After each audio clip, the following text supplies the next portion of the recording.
O perímetro da rede deixou de ser o principal fator de risco em cyberataques. O usuário passou a ser o ponto mais vulnerável em função da evolução tecnológica. É preciso capacitar e treinar colaboradores.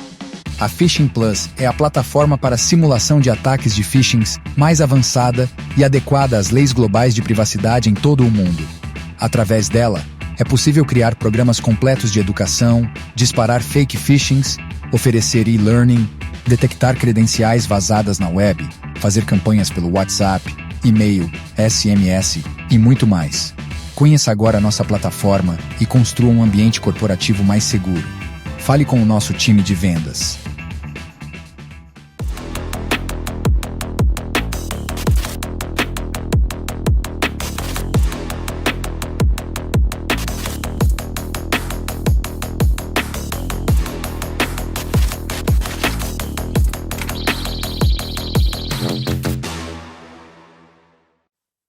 Muito bem, estamos iniciando mais um episódio do nosso CISOcast para todo o Brasil, quiçá para o mundo. E você nos acompanha através das redes sociais, você vai lá no YouTube, digita CISOcast, dá um enter e vai nos encontrar. Você pode também nos encontrar através do Spotify, TikTok, Instagram e do nosso site oficial, que é o CISOcast.com também. Lá você confere as últimas matérias e consegue assistir também na íntegra cada uma das entrevistas que são realizadas por nós, tá? Essa edição ela conta com o apoio dos nossos queridos patrocinadores, a WithSecure, que é líder mundial em soluções de cibersegurança, e a AuthHunter, que é o maior portfólio do mercado para consultoria e projetos de cibersegurança, segurança da informação e global privacy. Eu vou pedir à produção que rode o primeiro comercial e a gente volta na sequência, por favor. Somos resultado de muito trabalho, experiência de mais de 3 décadas de atuação com governança, risco e compliance. Para um mundo cada vez mais conectado, aceleramos o processo de nossos clientes e garantimos a continuidade de seus negócios, porque somos líderes em cibersegurança, segurança da informação e global privacy. Nós do grupo AuthHunter somos referência na entrega de projetos consultivos, tecnologia, quando o assunto é hardware, software, além de sustentação ao negócio através de IMS, Cloud, NOC, SOC e Support Center. Nossos times investigam, monitoram e protegem a marca de nossos clientes, evitando fraudes e danos à reputação. Desenvolvemos programas de educação e conscientização completos a usuários e com múltiplas atividades simultâneas que propiciam resultados surpreendentes. E por fim, nossa metodologia baseada no conceito de Security by Design nos coloca em posição de vanguarda, porque nos permite adotar técnicas avançadas para a adoção das melhores práticas de segurança, end-to-end.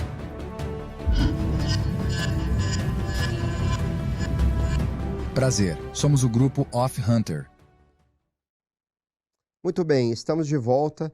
Ele é formado em Engenharia Elétrica pela FEI, com MBA em Gestão Estratégica e Tecnologia da Informação pela FGV e MBA de Transformação Digital e Futuro dos Negócios pela PUC do Rio Grande do Sul.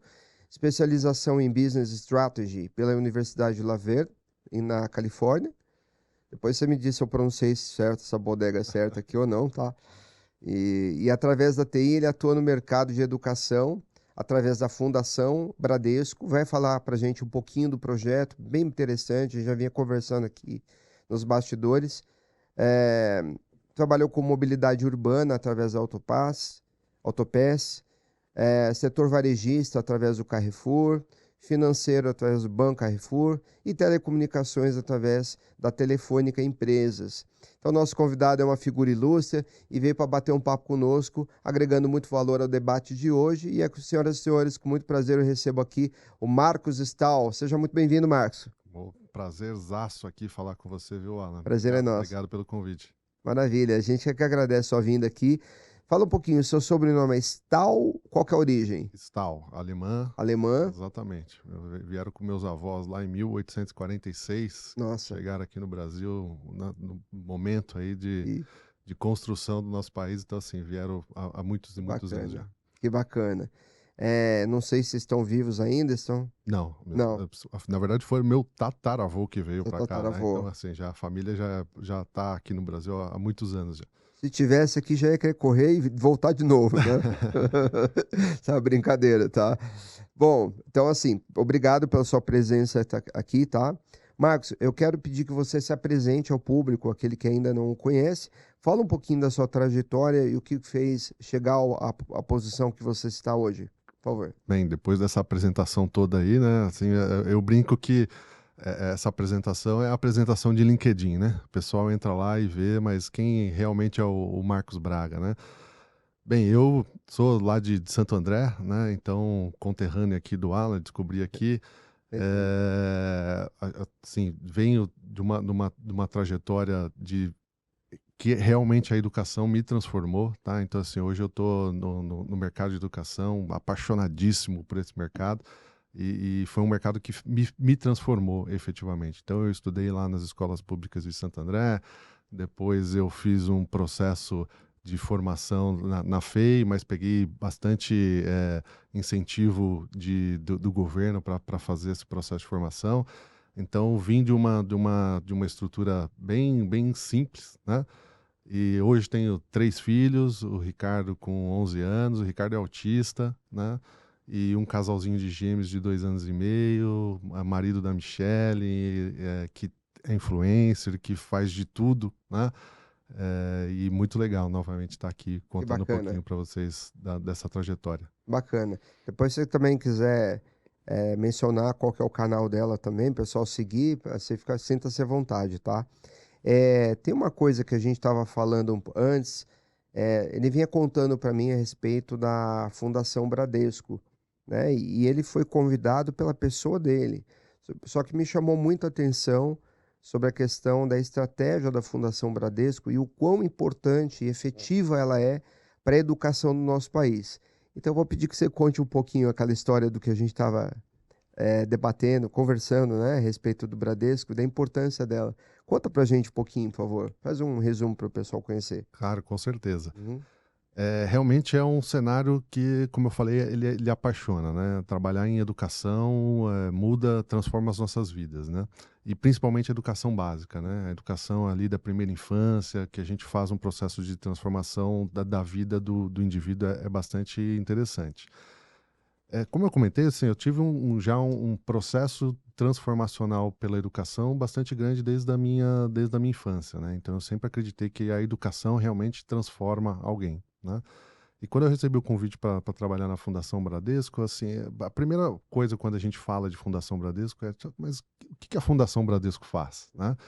E a gente às vezes busca na internet, vê que a fundação tem lá uma escola virtual que fornece cursos gratuitos, né? Ou algum funcionário do Bradesco que já estudou dentro da Fundação Bradesco. E aí, na hora que a gente começa a cair dentro desse universo, a gente vê que é um mundo completamente diferente e é um mundo que realmente transforma a vida de milhões de pessoas há muitos anos, né? Então, a Fundação Bradesco hoje tem 40 unidades por todo o Brasil, né? São mais de 42 mil alunos atendidos, alunos de extrema vulnerabilidade social, né? Bacana. Dentro dessas 40 unidades, tem 2 unidades que são unidades fazenda, então, assim, são unidades de internato, mais ou menos 1.000 alunos em cada uma dessas unidades. Então, as crianças moram lá desde os seus 5, 6 anos de idade até os 17 anos. É um investimento, é o maior investimento privado do Brasil, então são mais de 1,4 bilhão de reais investido todos os Legal. anos em educação. E é um trabalho que realmente vem sendo feito com muito carinho aí há mais de 67 anos, né? Então, realmente é algo impressionante essa dimensão toda da fundação. É bastante expressivo, né? Uma quantidade. E tudo isso fomentado pelo Bradesco diretamente. Ou seja, a criançada não arca com custos diretos, né, em relação à fundação, né? Isso Hum, é realmente voltado, é uma atividade de filantropia, né, de certa forma. Exatamente. A Fundação Bradesco é a maior acionista do Banco Bradesco hoje, Olha né? só. Quase 30% das ações do Bradesco são da fundação. Uhum. E as crianças realmente não têm custo nenhum, né? É engraçado, né? Nessas unidades fazenda, é, 100% do material, da vestimenta do aluno, da pasta de dente, ela é fornecida pela Fundação Bradesco. Então, assim, as Interessante. crianças não têm custo absolutamente de nada, até o uniforme, tênis, né? Então, realmente é um trabalho bem diferenciado do que a gente tem no Brasil e aí, além do mais, com uma qualidade assim que a gente não vê em qualquer lugar, né? Então, Uhum. a unidade lá de Tocantins ganhou um prêmio em 2018 da melhor escola do mundo, né? Então a gente concorreu lá com unidades no Japão, unidades na Europa, e foi escolhida pela unidade com a questão de sustentabilidade, com atendimento aos alunos, enfim. Então é realmente um trabalho Bacana. muito legal. Uma criança que quer estudar lá, evidentemente que, né, se fosse possível atender toda a camada da sociedade que precisa de uma assistência como essa, não tenho dúvida que o banco faria. Mas normalmente como que é o processo para uma criança se matricular lá, conseguir a vaga para poder estudar lá também? Porque o assistencialismo ele é muito amplo, né? 46 mil alunos é muita coisa. É. Como que funciona a dinâmica para quem está escutando a gente? Então, todos os anos, né, normalmente mais para o final do ano, ali, setembro, outubro, tem o processo seletivo, né? Uhum. Então, o processo seletivo nas unidades, né? Então, cada unidade tem um processo seletivo diferenciado, né? Então, as pessoas têm que ir até a escola, fazer o processo de candidatura e aguardar realmente. Infelizmente, assim, a gente sabe da situação da escola, do ensino público brasileiro, né? E o que a gente vê quando a gente vai para as escolas é a tentativa de um pai, né, querer dar o melhor para os filhos. É isso aí. E eu volto a falar das fazendas porque isso acho que é o ato de maior doação de um pai para um filho, né? Assim, você imagina, você tem filhos, né? Tenho 3. Eu também tenho 3, então assim, Ah, para um pai deixar uma criança num internato com 6 anos de idade, abster sim, do convívio social com ela, para dar uma educação melhor de qualidade, eu acho que assim, não existe doação maior com para certeza. uma família do que isso, né? E contrapartida é a confiança que esse pai dá na instituição Sim, para que ela faça. Então, assim, ela sabe que ela vai colocar uma criança lá com 6 anos de idade, ela vai sair transformada pelo conceito da fundação e principalmente pelo conceito educacional. Então, isso incrível. é realmente, assim, arrepia quando a gente vai para as fazendas e a gente olha o olhar das crianças, né? Porque lá eles não têm acesso, eles vivem numa bolha, né? E assim, eles não têm acesso praticamente ao mundo externo, né? Então, assim, a carência deles do conhecimento externo é muito legal. Então, eu tive a sorte de ir para lá quando eles fizeram um processo de convivência externa. Então, assim, eles saíram da escola para ir para a cidade mais próxima, que é quase 2 horas de distância, para comer cachorro-quente e andar de escada rolante. Bacana. Então você vê na simplicidade, né, que as coisas, e a gente vive nessa outra bolha chamada São Paulo, né, e no meio do Faria Lima, enfim, tudo mais, e às vezes a gente se esquece, né, desses pequenos aspectos, assim, de que Da simplicidade, né? é isso. A simplicidade é mais do que suficiente para uma pessoa viver bem, né? E a criança, quando ela come um lanche pela primeira vez, assim, num ambiente que ela nunca foi até então, é a realização, né?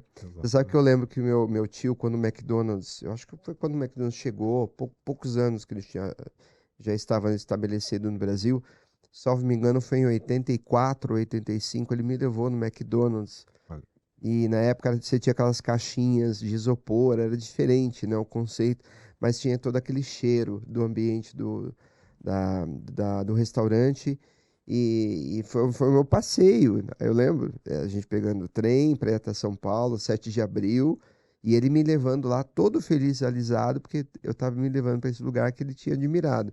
Uma simplicidade danada, né?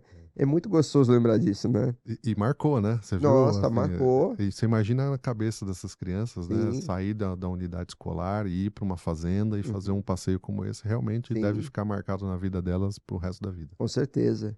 E assim, isso só aumenta a minha admiração pelo Bradesco e acho que é o tipo de informação que o Bradesco poderia divulgar mais, inclusive, não por uma questão de oportunismo, que o banco não tem essa postura muito correta, mas para que as pessoas entendam que por trás daquela instituição financeira existe um propósito também que é filantrópico, que é voltado à sociedade, né?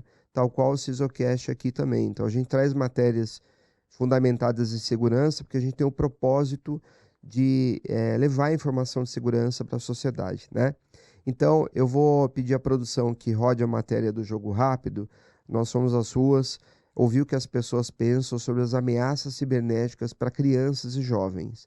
Considerando que você é oriundo do setor de educação, acho que a gente consegue desenvolver esse tema aqui com total tranquilidade, tá bom? Legal, vamos ver. Bora lá?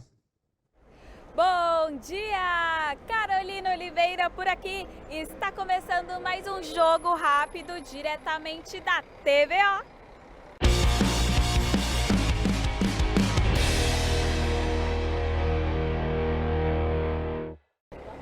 Atualmente, todos têm acesso à internet, adultos, crianças e idosos. Em função de sua popularização, utilizam diversos serviços oferecidos pelas mais diferentes empresas do mercado.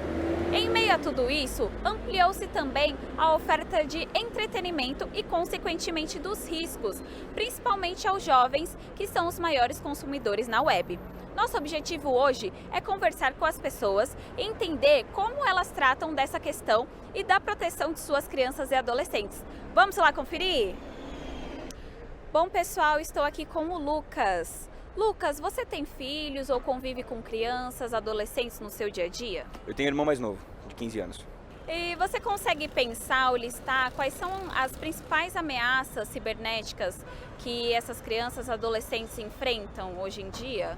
Eu acho que o cyberbullying é muito presente, porque a gente ainda sabe muito pouco, por mais que tenha sido a gente que criou o ambiente digital, a gente sabe pouco sobre ele. Então não tem tanta lei que se aplica, então o cyberbullying é uma ameaça sim. O phishing, pegar informação através de alguns outros aplicativos, eles acabam se aproveitando da ingenuidade, não só de crianças, também de pessoas mais idosas. Eu fico com essas duas, acho que o cyberbullying e o phishing são as duas principais. Ótimo, ótimo. Você falou que tem um irmão mais novo. Seus pais, eles já chegaram a monitorar o acesso do seu irmão na internet? Você vê os pais hoje em dia fazendo isso? Se você fosse pai, você monitoraria o acesso do seu filho na internet? Acho que tem uma linha tênue de monitorar o acesso e invadir a privacidade, né? Porque, querendo ou não, a criança tem que ter a privacidade dela, mas os pais também não podem ser completamente alheios àquilo que está acontecendo na vida da criança. Eles têm que ter uma noção. Os meus pais, eles sempre deixaram a gente bastante à vontade, mas a qualquer sinal de mudança de comportamento, eles iam lá e davam uma olhada e perguntavam se estava acontecendo alguma coisa, sem invadir a privacidade, mas para tomar conta, né? O pai se preocupa, tá certo. Se eu fosse pai, eu acho que ia seguir essa linha também, de ficar monitorando o comportamento do meu filho. Se eu perceber alguma mudança, por mais simples que seja, ia tentar não interferir, mas entender o que está acontecendo. Ótimo. E se o seu filho ou seu irmão estivesse passando por um cyberbullying, você saberia identificar esses sinais? É difícil, porque as pessoas reagem diferente às diferentes maneiras de cyberbullying. Quando era eu que sofri o cyberbullying, eu me fechava um pouco, não falava muito com as pessoas, eu procurava me enclausurar um pouco. Então, se eu identificasse esse tipo de sintoma, eu ia procurar entender o que está acontecendo. Certo. E como podemos educar as crianças e os adolescentes sobre a segurança cibernética? Acho que dando exemplo. Dando exemplo é uma maneira interessante. Você sempre explicar para o seu filho que você está mexendo no seu telefone, por menor que seja o seu filho, você explicar o que está acontecendo, você dar exemplo do que acontece para a pessoa não cair, por exemplo, no caso do phishing. Então, aqueles SMS que chegam com o link, limpe seu CPF. Aqueles que nem tem CPF, clica no link. Então, acho que dando exemplo e você sempre explicando para o seu filho, sendo sempre bastante transparente e bastante claro. Qual o papel dos pais e da escola para prevenir essas ameaças? Eu acho que a melhor forma de prevenir a ameaça é acabando com ela pela raiz, né? Então, se você, uma vez que consegue conscientizar as pessoas do que é o certo, do que é o errado, você acaba neutralizando essa ameaça. Então, desde você neutralizar a ameaça da base, explicar o que é certo, o que é errado, conscientizar não fazer o cyberbullying, não incentivar práticas como phishing, mas já que a gente não vive numa utopia, você ensinar as pessoas a identificar os caminhos por onde eles seguem, né? Então, acho que a conscientização é o melhor caminho e a importância da escola. Ótimo, eu agradeço o seu relato, a sua opinião, a sua participação. Obrigada. Imagina. Bom, pessoal, estou aqui agora com o João Gabriel. João, você tem filhos, convive com crianças, adolescentes no seu dia a dia? Eu não tenho um filho, mas eu convivo sim com crianças e adolescentes no meu dia a dia. Você sabe pensar, listar quais são as principais ameaças cibernéticas que essas crianças, adolescentes enfrentam hoje em dia? Eu acredito que tem muito, do bullying que ocorre na internet, principalmente em redes sociais. tem a questão de prejudicar o desenvolvimento da criança, acredito que de forma, tipo, no início cerebral, da criança muito pequena, fica muito no celular, e principalmente a pedofilia, né, que pode ocorrer também aí com a falta de monitoramento dos pais. Exatamente. E os pais que você convive, você vê eles monitorando o acesso dessas crianças aos conteúdos na internet? Se você fosse pai hoje em dia, você monitoraria isso? Olha, eu não vejo muito assim, tipo assim, dos pais que eu não vejo muito esse monitoramento. Minha irmã tem filhos pequenos, ela monitora, mas assim, como eu já vejo muito isso no dia a dia, busco conteúdo, quando eu tiver filhos eu vou querer monitorar, saber exatamente o que estão fazendo, né? Até porque, tipo assim, também vejo muito que hoje os pais, eles dão muito acesso ao meio eletrônico para a criança, porque é uma maneira dela ficar quieta, só que aí a gente precisa buscar outras maneiras para fazer isso, né? Que é para o desenvolvimento da criança. Exatamente. E você saberia identificar se uma criança próxima a você estivesse passando por um cyberbullying? Você saberia identificar os sinais? Não. Eu não sei não. Não sei mesmo não. E como a gente pode educar essas crianças, adolescentes, sobre a segurança cibernética? Eu acho que principalmente, né, os pais, a família tem que estar sempre próximo, sempre junto, porque quando você tem a presença da pessoa mais velha, mais responsável, ela vai saber lidar com isso. Então, tipo assim, hoje em dia, que nem eu falei, né, hoje em dia a gente tem muito o fato da pessoa dar o celular para a criança para ela ficar mais quieta, mas em compensação, você estando mais tempo com seus filhos, isso pode, tipo assim, ser essa solução que você precisa. A criança precisa, tipo assim, brincar, desenhar, correr, conviver, tipo, adentrar no meio social para, tipo, desenvolver o caráter, a sociabilidade, e não só na tela, né? Porque senão ela vai ficar viciada e aí, tipo, você perde o controle quando tenta tirar, na verdade, que não consegue mais. E na sua opinião, qual o papel das escolas para a prevenção dessas ameaças? A escola, assim como a família, é formadora e tem um papel muito grande na criança, né? A gente passa a infância praticamente toda, metade do dia, todos os dias na escola.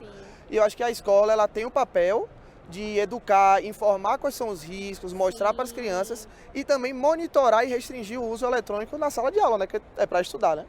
Perfeito, maravilha. Eu agradeço a sua participação, viu? Obrigado a vocês. Pessoal, por hoje é só, encerramos por aqui. Galera do Cisocast, é com vocês!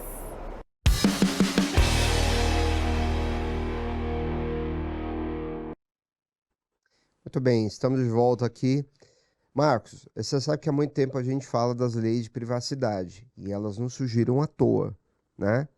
A gente sabe que uma das razões, ou das poucas razões que a gente sabe que envolve criança é justamente isso, em função de pedofilia na internet, sequestros e coisas do tipo, entre várias outras situações que culminaram na criação dessas leis de privacidade, né? Então, esse ponto é muito fundamental.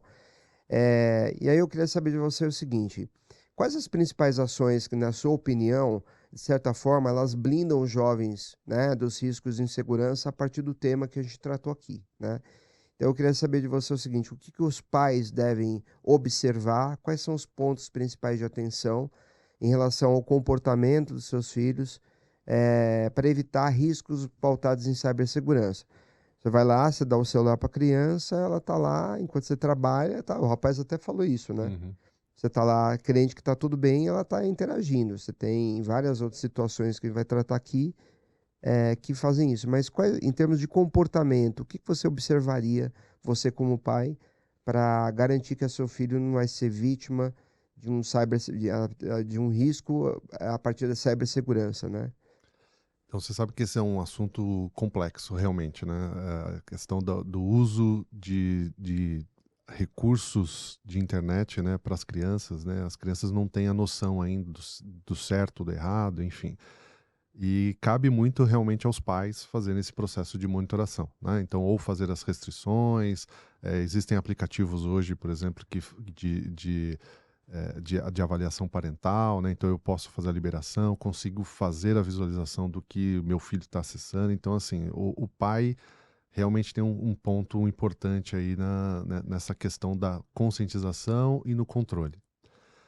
Olhando para o meu setor neste momento, né, de educação para jovens com vulnerabilidade social, isso não é a realidade. Uhum. Porque o pai não tem a consciência do uso, né, dos recursos eletrônicos, né? Então, assim, muito provavelmente esses alunos hoje são a primeira geração, né, que está fazendo uso desses recursos de forma tão intensiva, né? Possivelmente os pais são usuários, sim, porque hoje o Brasil já tem, acho que deve ter uns 200 milhões já de celulares.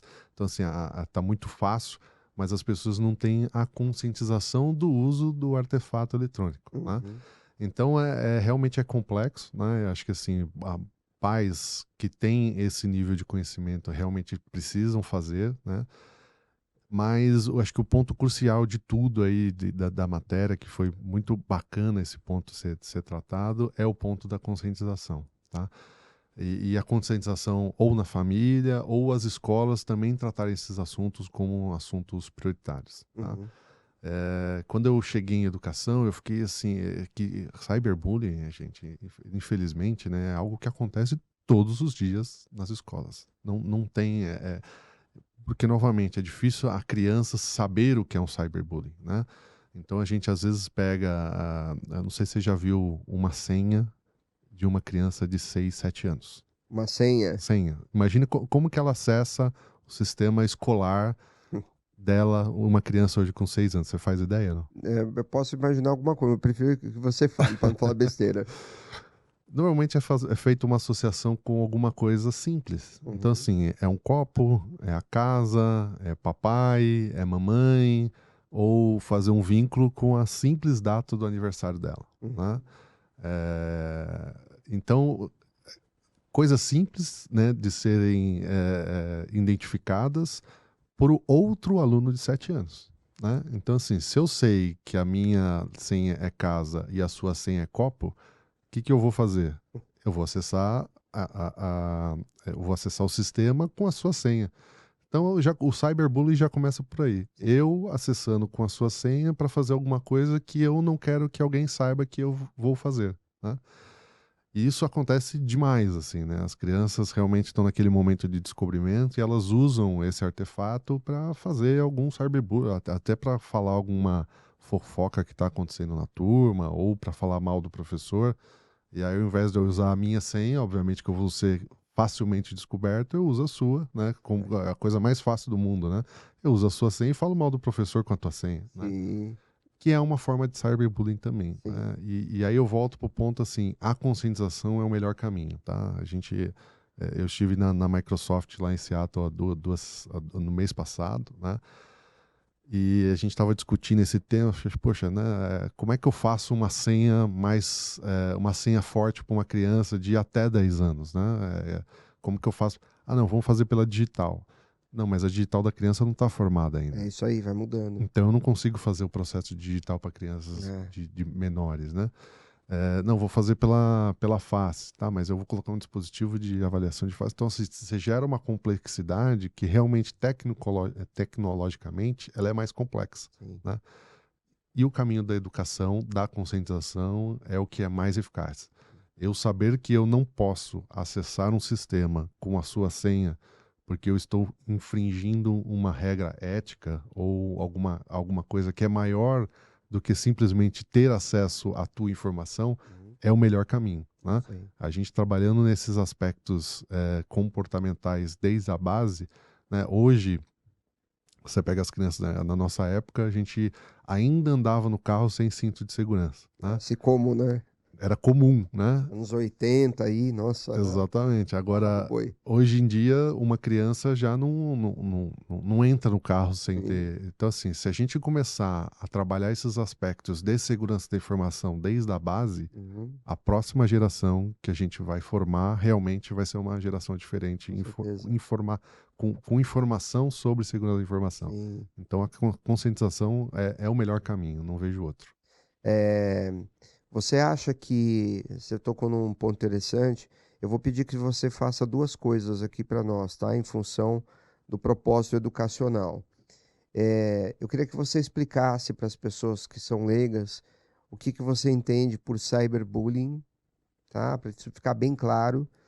E, ao mesmo tempo, eu gostaria que você também nos desse uma informação se você acha que Seria importante ter matérias voltadas à cibersegurança, segurança nas escolas também, como disciplina de fato, né? Porque isso está cada vez, quanto mais o tempo passa, os anos passam, antigamente a segurança era despesa, hoje ela é estratégica. Daqui a pouco tempo ela vai ser fundamental para a nossa existência, Uhum. né? É isso mesmo. Então, eu queria que você falasse um pouquinho a respeito disso, por favor. Legal.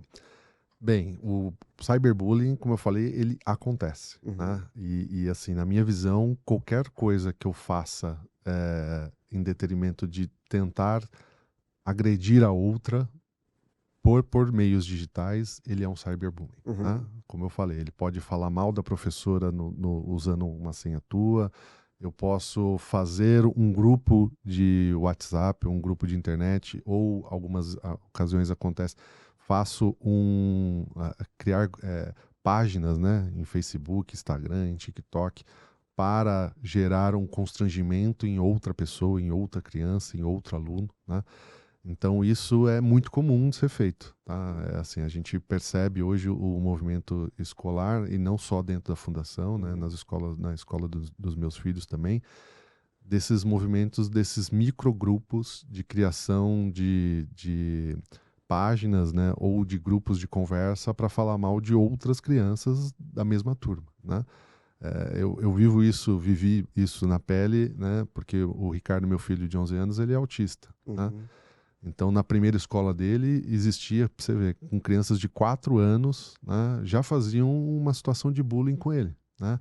Então, ele era o aluno que era o deslocado, as crianças não aceitavam ele corretamente dentro da sala de aula, e aí chegou um momento que ele não queria ficar mais na sala de aula, ele não sentia parte daquilo. E aí a diretora, numa ocasião, me chamou e falou: poxa, mas o Ricardo não fica na sala de aula, ele fica perambulando pela escola. E óbvio, ele tinha 3, 4 anos de idade, então naquele momento a gente não tinha identificação clara ainda sobre o autismo, Do grau. mas era um bullying, né? Que crianças de 4 anos estavam fazendo com ele. E a fuga dele é ficar circulando, torcendo para a hora de ir embora. Exatamente. Tadinho, Ele já estava fugindo de uma coisa que ele nem sabia que existia, Sim. né? Não era um cyber, mas era um bullying, Sim. né? E aí volta para outro ponto que você perguntou, que é a questão da capacitação de quem vai inibir esse bullying, né? A gente vê que o mercado de educação, o setor de educação ficou para trás na questão tecnológica, né? As salas de aula são iguais desde do século XVIII, né? Então, assim, é aquele negócio, o professor lá na frente e o aluno ouvindo o que o professor fala. Então, se o modelo de educação ele não foi transformado, né, e ele não foi repensado com as questões de tecnologia, né, e tecnologia não é fazer uma sala maker lá para ele utilizar, né, apenas, né, efetivamente ele ter noção dos aspectos tecnológicos dentro da questão do ensino, né. E aí, como esse processo não foi trabalhado nas escolas, então o professor hoje ele não está capacitado para falar sobre isso. Então, se o professor não está capacitado, como é que ele vai inibir essa questão do cyberbullying dentro das escolas? Então, acho que é um aspecto que a gente tem que repensar, né, como organização, como Brasil, né, e de fato ter matérias relacionadas a cyberbullying, ao uso de inteligência artificial agora, né, que a gente fala bastante, que também gera um aspecto complexo, né, de você conseguir inibir isso dentro do uso educacional, né? E as questões, obviamente, de segurança da informação, né? O professor precisa estar adepto e saber como agir nesses casos. Vou te dar um exemplo, assim, a gente sofre muito ataque de phishing, que foi tratado na matéria também, nos finais de ano, né? E assim, a quantidade de professores que a gente vê que preenchem as informações é muito mais elevada do que um setor corporativo, por exemplo. Então, se o professor, novamente, não está capacitado para pensar com uma visão de segurança da informação, como é que ele está passando essa informação para frente, né? E você não tem nem tanto especialista para cobrir essa lacuna, que é imensa, né? É difícil, realmente. Por isso que estamos aqui também, com o Sisocast, para poder... Agora eu tinha que puxar a sardinha para o nosso lado aqui, né? Que por meio do streaming pode ser compartilhado, pode ser debatido e pode, de certa maneira, ajudar no avanço do conhecimento dessa mesma camada que você acabou de mencionar, né? Por isso que estamos debatendo aqui, né? E agradeço demais a sua presença, viu? Como que você acha que, então, nesse caso, como que a gente pode proteger as crianças, os adolescentes, diante de tanta oferta que se tem no mercado, né? Tanta oferta a todo instante, seja pela escola, através do laboratório, seja em casa, através do dispositivo, os vetores são múltiplos, né? E as crianças hoje em dia têm acesso a tudo isso, de alguma maneira. Como que você entende que a gente pode proteger essas crianças? Você falou da capacitação, da conscientização, mas volto, se essas mesmas pessoas também caem em phishings, né? Você acha que seria um papel do Estado também, de certa maneira, ele intervir na situação, já que hoje ele detém a força sobre a educação, né? Através do Ministério da Educação, através dos estados, municípios. Como é que você vê isso? Para poder auxiliar aqueles que também não têm uma visão clara sobre os riscos que estão expostos. Porque até a gente que é esclarecido pode cair em phishing, né? Por exemplo, imagina uma criança que está lá, em jogos eletrônicos e tudo mais. Até a minha pergunta na sequência é sobre isso também. Então o risco é muito grande, né? O risco é muito grande e eu acredito sim que o Estado precisa intervir, né, criar as leis mais rígidas, porque assim, a gente não, a sociedade no geral ainda não entendeu que esse processo é um crime, né? Assim, seja o cyberbullying, seja um ataque hacker, né? Eu fico muito triste assim quando eu vejo, por exemplo, uma empresa ser atacada e o concorrente comemorar, né? Então, assim, poxa, não, porque ó, ele foi atacado. Gente, isso aí, ele foi. É a mesma coisa de eu ver alguém ser sequestrado e ficar feliz porque foi ele e não fui eu. Então, assim, a gente começa a deturpar um pouco, né, essa questão da criminalização, seja de um ataque hacker, ou de um cyberbullying, ou de um próprio bullying, em decorrência talvez até da falta de conhecimento do processo de criminalização disso. Então, eu acho que sim, o Estado precisa intervir e precisa começar a criar políticas de segurança pública voltada para isso, né? Assim, segurança da informação vai ser cada vez mais parte do nosso dia a dia, né? Você imagina você entrar num carro autônomo, né, sem que a garantia da segurança da informação ali exista. Você está colocando a sua vida em risco, né, em detrimento de um aspecto tecnológico, né? Com certeza. E as pessoas hoje não têm essa noção, né? Eles entram num carro autônomo, aqui no Brasil ainda não, né, mas nos Estados Unidos, e não sabem que existe um risco ali de você ser hackeado, ser atacado, óbvio, né? Esse risco é minimizado por toda a barreira de segurança da informação que ali existe, mas existe um risco, né? Então, será que, né, as pessoas, se tivessem mais consciência do uso da informação ou dos riscos que elas correm, elas abririam tanto a porta da tua casa para esses riscos que talvez ali estão meio escurecidos ou que as pessoas não têm consciência? Então, assim, acho que precisa sim voltar para a questão da base e repensar nesse processo todo. É isso aí, com certeza. Eu queria que você falasse para a gente o que são os predadores online. Vou explicar para quem... Porque saem muitas matérias falando sobre isso e é natural que a pessoa leia uma matéria com isso, mas ela fica, predadores online, não consegue associar no todo. Quem que poderiam ser esses agentes, né?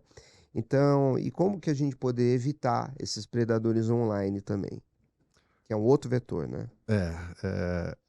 É muito complexo também, né, a gente falar de predador online, porque assim, se a gente não tem a conscientização nem do que é, como é que a gente vai prevenir algo que a gente nem sabe o que faz e como faz?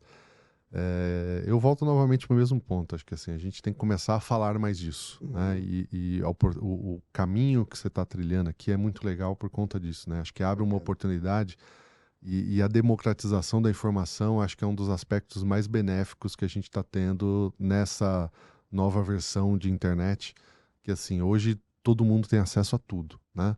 Então você pode canalizar esse acesso para coisas boas ou para coisas não tão boas, né? Sim. O que a gente estava falando é a gente como pais, né, e como agente de informação, né, a gente precisa trazer o conteúdo de qualidade para vocês que vocês tenham a questão de raciocinar e pensar o que é bom para você e o que não é bom, né? E falar de qualquer aspecto de segurança da informação sem ter esse conhecimento, realmente ele volta para a estaca zero, né? Então, eu acho que assim, acho que a gente precisa falar mais do assunto e conversar mais sobre ele. Também essa questão dos predadores online vai na mesma linha. É isso aí. E se a gente pensar que todo e qualquer dispositivo ele é um vetor e aonde você tem acesso e você tem conexão, os agentes mal intencionados eles podem se apropriar dessa conexão de alguma forma, né? Que é o caso do que a gente vem falando há muito tempo, da questão dos jogos online, um chat aberto. A gente tem muitos jovens, o meu sobrinho, por exemplo, ele tem um inglês fluente que ele desenvolveu a partir dos jogos online com o chat aberto. Então ele interage com muita gente. Claro que minha irmã e meu cunhado, eles monitoram tudo isso, né?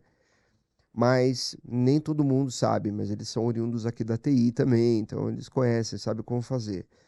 Então, como é possível proteger as crianças, por exemplo, em situações como essa, de jogos online, né? Chat aberto. Isso é modinha total, né?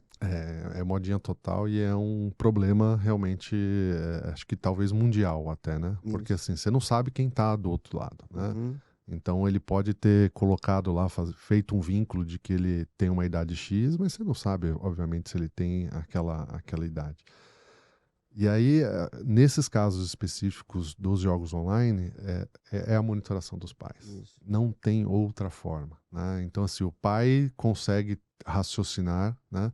E saber se quem está falando no outro lado da linha é uma criança de 16 anos ou se é um adulto de 30 ou se é uma pessoa de 60 anos. Até pelo próprio linguajar, né? Pelo uso das palavras, a gente consegue fazer esse processo de identificação. Acho que até com a IA agora, né, pensando aqui rápido, né, talvez a gente consiga, né, porque a gente consegue fazer a monitoração por tom de voz, pelo uso das palavras. Então, talvez você consiga criar ratings ali, né, ou rankings, né, de possibilidade de ser uma voz usada por criança ou não. Mas também tem o outro lado, né? O cara pode estar simulando uma voz através da IA com uma criança de 16 anos. Então, assim, realmente o mundo é muito mais complexo, muito mais difícil. E a gente vai voltar para as origens lá, que era tua mãe olhando com quem que você está andando, né? Quem são seus amigos da escola, onde você vai, que hora que você vai voltar. Então, assim, a gente tem que ter essa monitoração mais ativa em cima dos nossos filhos, né? Ou dos nossos conhecidos ali, justamente para garantir que ele não está sendo iludido ou enganado, né? Eu não sei se você vai concordar, você falou num ponto aí, que era um ponto que eu ia colocar aqui, inclusive, está bem na minha frente, que diz respeito à inteligência artificial. Tem o ônus e o bônus.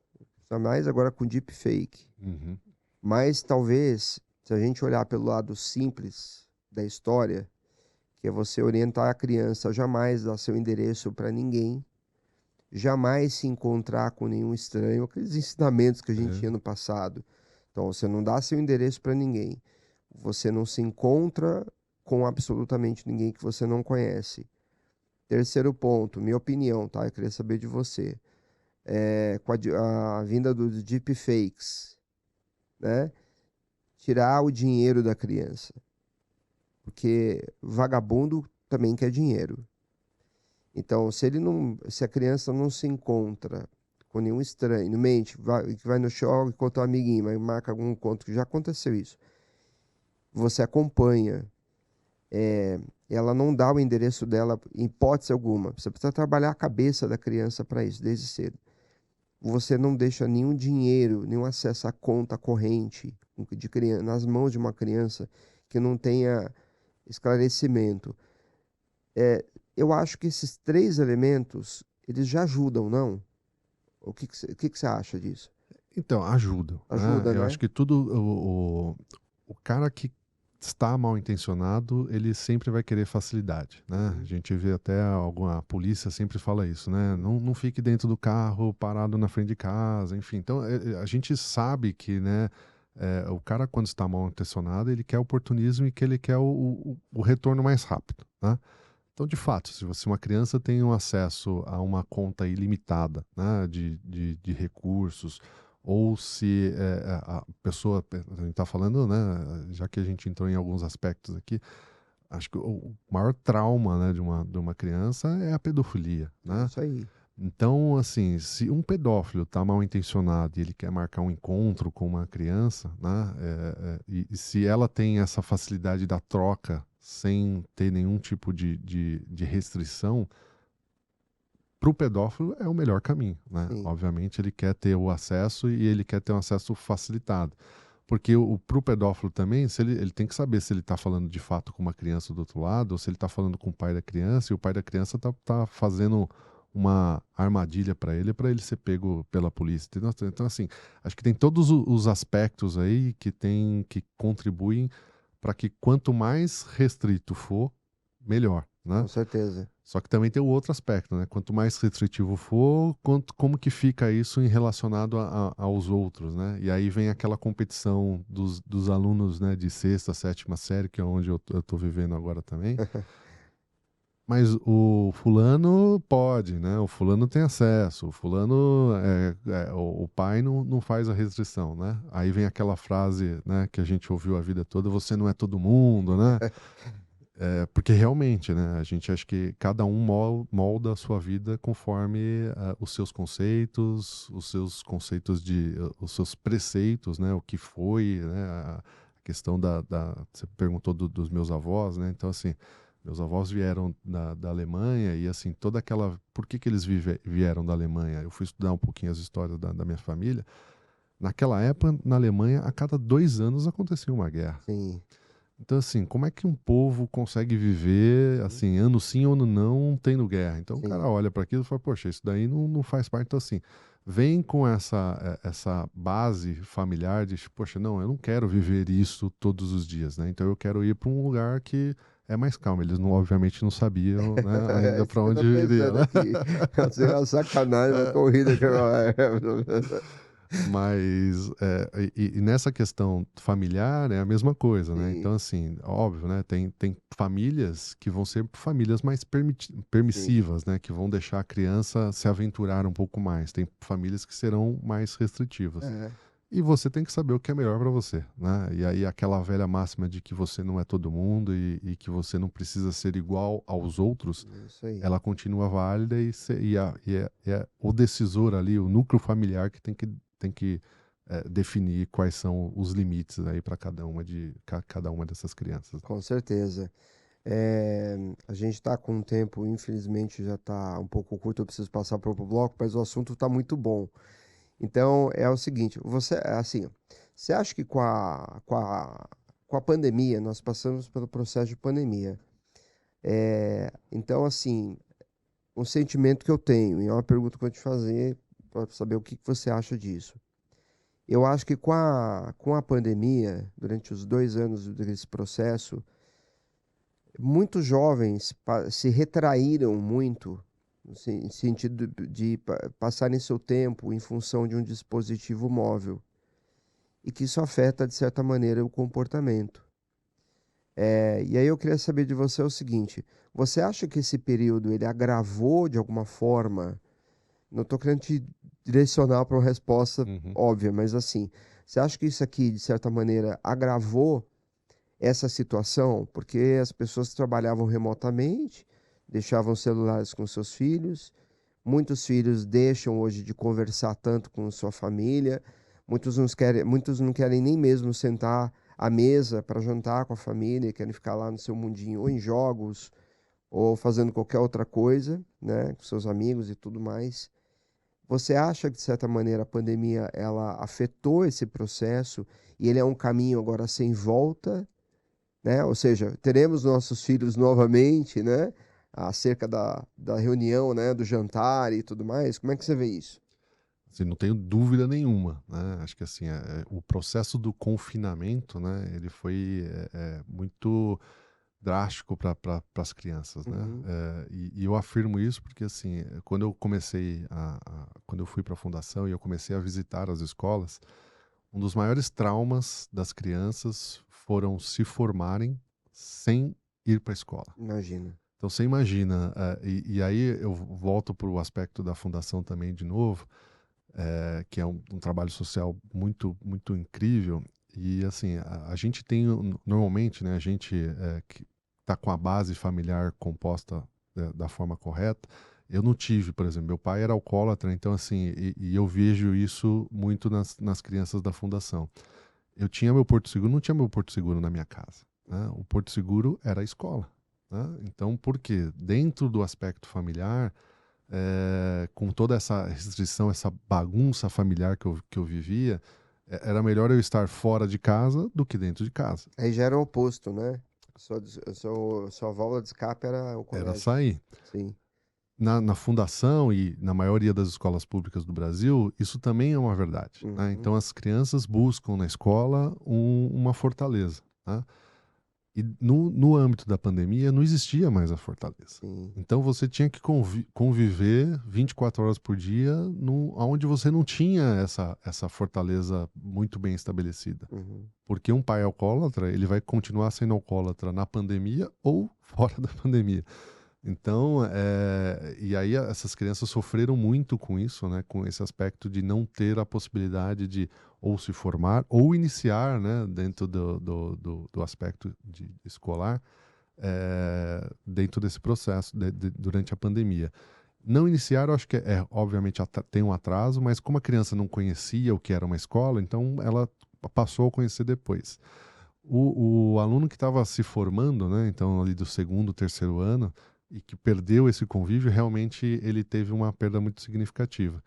E dentro de casa, sem o que fazer, né? Assim, a maioria das famílias brasileiras moram em casas pequenas, né? Não vou chutar uma quantidade de metros quadrados aqui, porque a gente sabe que a realidade é complexa. Então, assim, vive confinado, né?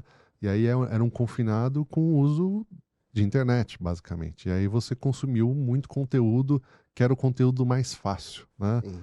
E eu sofro isso em casa hoje também, com o meu pré-adolescente lá de 11 anos, porque assim, ele não quer assistir um documentário, né? Ele quer assistir o videozinho do youtuber lá que faz brincadeirinha, que fica fazendo. Então assim, ele quer consumir o conteúdo e sempre o conteúdo mais fácil. Sim. E a briga é constante, né? Porque assim, não, vai fazer alguma coisa, né? Então, essa semana passada, eu falei, vamos lavar o carro com o papai aqui. Então, senta aqui, pega o balde, faz.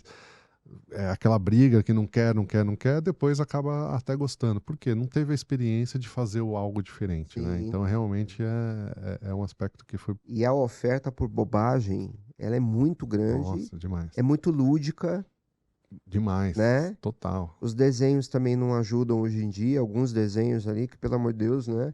Pega o desenho da Peppa Pig lá, que ela tá...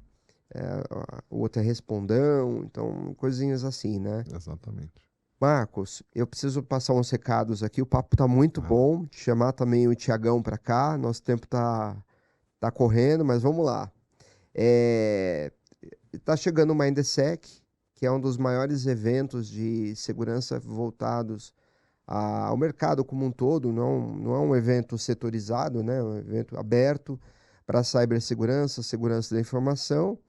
E esse ano a gente tem lá o stand da SecureGate, que é o distribuidor da WithSecure, parceira WithSecure, e nós estaremos lá também rodando o CISOcast também através da SecureGate no stand deles.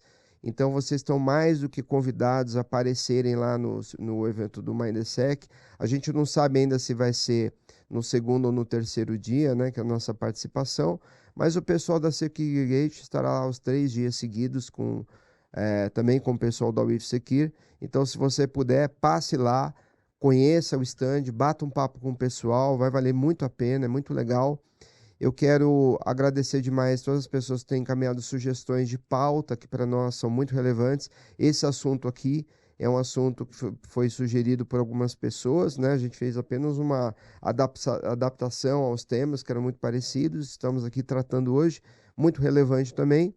E agora eu vou pedir à produção que rode o merchan da WithSecure, que é o nosso patrocinador aqui também. Essa edição ela conta com o apoio da WithSecure e da AuthHunter, que é o maior portfólio de segurança do mercado, consultores especialistas que dominam os mais diferentes assuntos Os mais diferentes assuntos estão na Off Hunter com toda certeza, tá bom? Então, rodar o comercial e a gente volta na sequência com o Thiago Guerra aqui. Tá lá, por favor. A WithSecure é uma empresa finlandesa líder mundial em soluções de cibersegurança entregue via plataforma unificada Elements.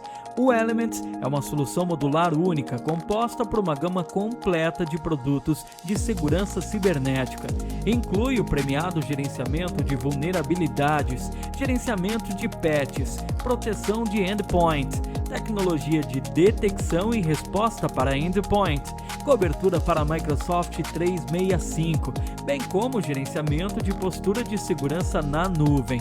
Juntos, os produtos oferecem solução de ponta a ponta e cobertura inigualável, podendo ser adquirido em SaaS. Conheça agora a nossa plataforma. Fale com o nosso time de vendas. Muito bem, estamos de volta aqui e ele está aqui na minha frente, nosso querido Thiago Guerra. Fez boa viagem, Thiago? Pergunta clássica. Clássica. Né? Para quem não sabe, o Thiago vem do Paraná para cá só para participar do nosso episódio. Esse mês especificamente vai ser um episódio, mas todos os meses ele está aqui em 2 programas conosco, né, Thiago? Exatamente. Thiago, você viu que esse tema que a gente está tratando hoje, né? Ele é uma situação, é um assunto que dá muito pano para manga. Ele fala de múltiplos vetores, ele fala de muitas situações que podem culminar em risco para a criança, para o adolescente, para a sociedade como um todo, né? E eu queria que você estabelecesse um paralelo do que a gente está tratando hoje com a questão da estratégia do risco, propriamente, né? De exposição, né?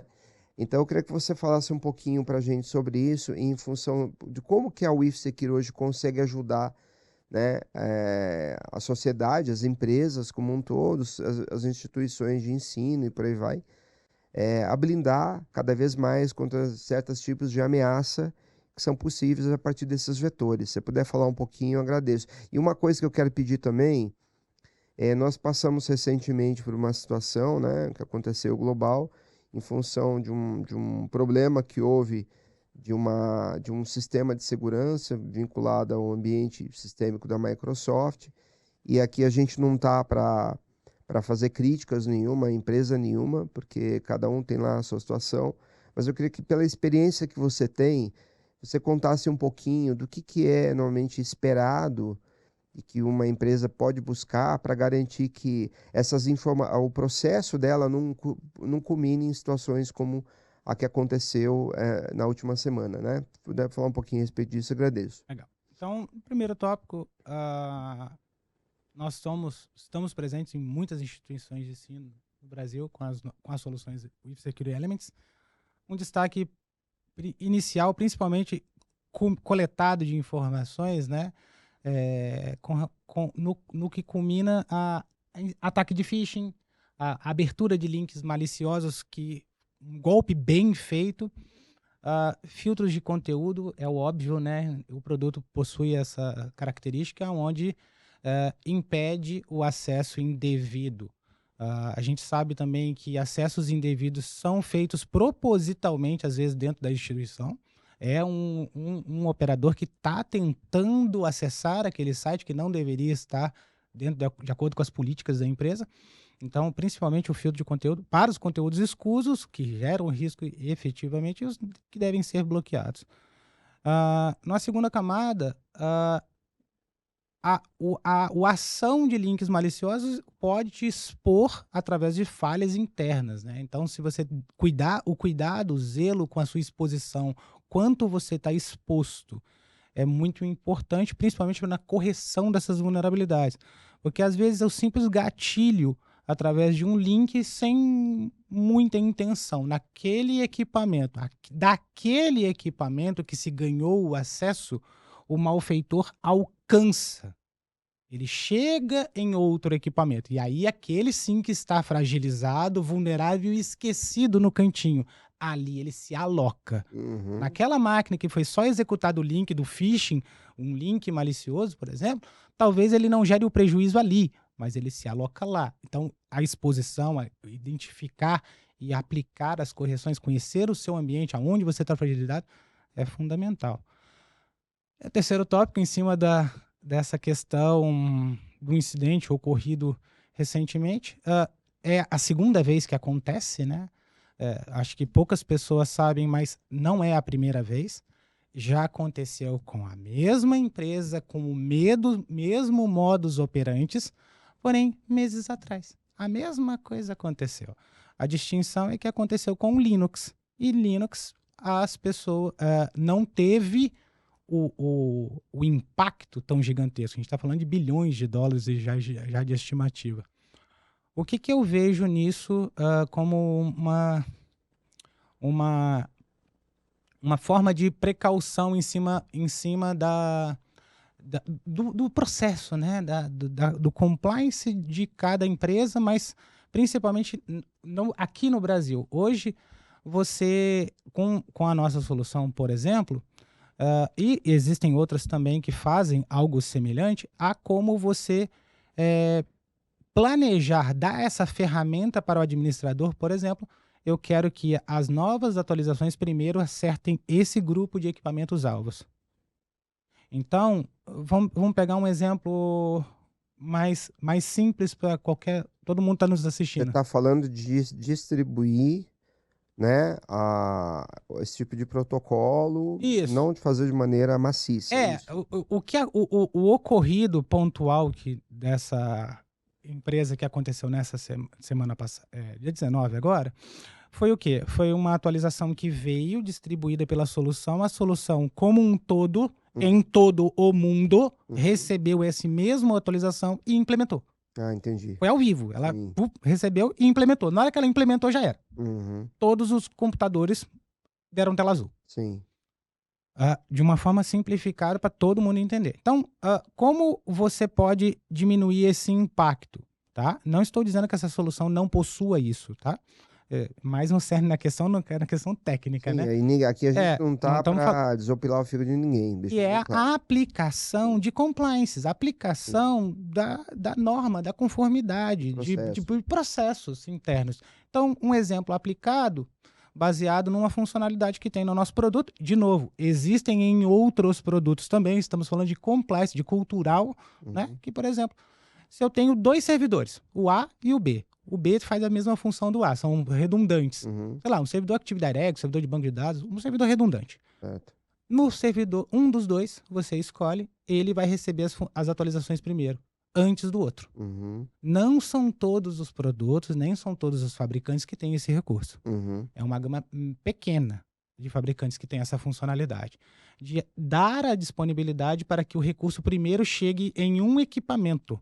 Por mais que ele foi disponibilizado pelo fabricante. E não estamos falando de versões beta, nada disso. Estamos falando de versões em produção. Perfeito. O que distingue essa versão de produção primeiro chega para esse grupo, uma semana, um mês depois, 15 dias depois, chega para outro grupo. O grupo não marcado, né, pela política. Então, você consegue ter essa seguridade. Se isso tivesse ocorrido nos servidores de streaming dos canais de televisão, que eles têm redundância, ocorrido só em parcial, o impacto seria parcial. Com certeza. Nas empresas de companhias aéreas, seria parcial. Tanto que únicos equipamentos que não sofreram dano eram os quais não possuía solução. Entendi. De tão antigo que era o sistema operacional que não tinha solução. E aí é o que o Marcos falou, né? A situação que passou-se recentemente, né? Todo mundo passou por isso, só que também traz um aprendizado, mais uma vez, né? Em cima de uma situação como essa. Contingenciamento, processo, tudo isso se faz muito, né? E sempre temos que pensar em como se proteger em caso de desastre. Isso é a base, né? A gente precisa se proteger como no caso, para o pior cenário possível. Né? Não é só... E proteger a nossa informação, o estar online, o estar disponível. Não tem um contingenciamento, parou tudo, é assim mesmo? Exatamente. Assumimos um prejuízo bilionário para a humanidade porque alguma pessoa errou. Ou seja, mais uma vez, a gente dá valor ao processo, ao GRC. Exatamente. Porque muitas empresas, e isso aí a gente fala porque o que a gente enxerga, muitas empresas, quando vão desenvolver planos de continuidade, planos de desastres e afins, procuram seus times técnicos em função de auditoria, cobrança de auditoria. Mas a gente lida também com muitas vezes com o imponderável. Então, se a gente só trabalhar dentro de uma linha que a gente está habituado ali, a gente não consegue diagnosticar os possíveis casos que podem acontecer, que foi o caso, por exemplo, do Rio Grande do Sul. Tudo bem que ali eu enxergo como falta de vontade política por décadas, porque falamos até aqui nos bastidores. Problema concreto, bombas, esgoto, etc. Sim. Mas se a gente olhar para o lado do processo, que é o mais importante, muitas vezes você não precisa nem fazer certos investimentos ou reinvestir em coisas, porque o processo ele é mais sólido e ele sempre vem antes, né? O que a gente fala aqui, né? Então, assim, eu quero agradecer, então, sua clareza na explicação, né, sobre o que aconteceu. Queria só que você falasse, para a gente fechar aqui esse bloco, você participou do evento da WIFSecure lá na Finlândia. O que ela está trazendo de novo aqui para chamar a atenção das pessoas, para o nosso mercado particularmente? O que você traz de novo aqui que você possa falar em poucos minutos? Legal. Nosso tempo estourou. A WIFSecure está, mais uma vez, simplificando toda a complexidade de cibersegurança para o mercado corporativo. Ela está trazendo o cenário de proteção de Extended Detection Response junto com o Exposure, trazendo entre duas verticais toda a centralização que os frameworks de cibersegurança necessitam. Na verdade, ela já possuía todos esses produtos, era uma gama de inúmeros produtos, ela traz simplificando isso para a ramificação de como guiar os nossos clientes ou os futuros clientes a ir para o caminho correto com as ferramentas necessárias. Perfeito. É muito comum no mundo, na Europa não tanto, mas aqui na América Latina, principalmente, é muito comum as empresas só terem antivírus quando tem. É isso aí. Quando tem.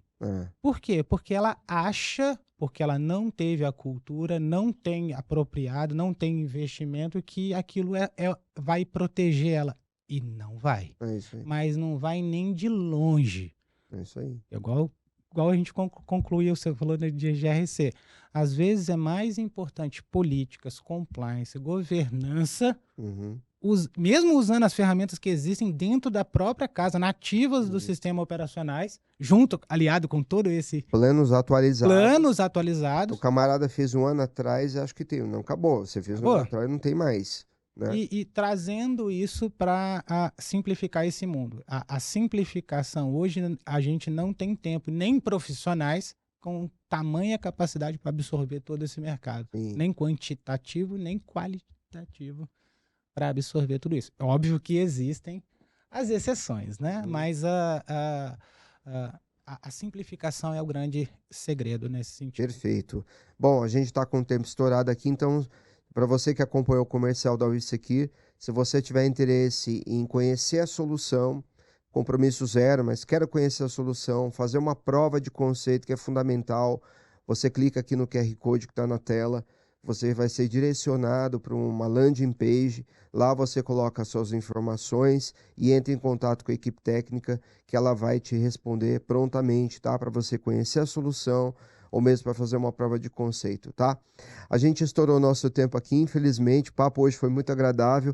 Marcos, eu vou pedir a você que faça suas considerações finais, tá? E, enfim, falar o que você quiser, achar que é importante, relevante nesse momento. Não, só agradecer, né? Agradecer aí pelo convite, acho que o papo realmente é interessante, né? Falar de educação é importante, muito. Né? As pessoas precisam se conscientizar que segurança da informação é um ponto que precisa ser tratado dentro de casa e dentro das escolas, tá? Legal, Thiago. Obrigado aí pela explicação. Fiquei feliz aí de conhecer e saber, né, que realmente acho que assim, alguns aspectos de governança são importantes, né?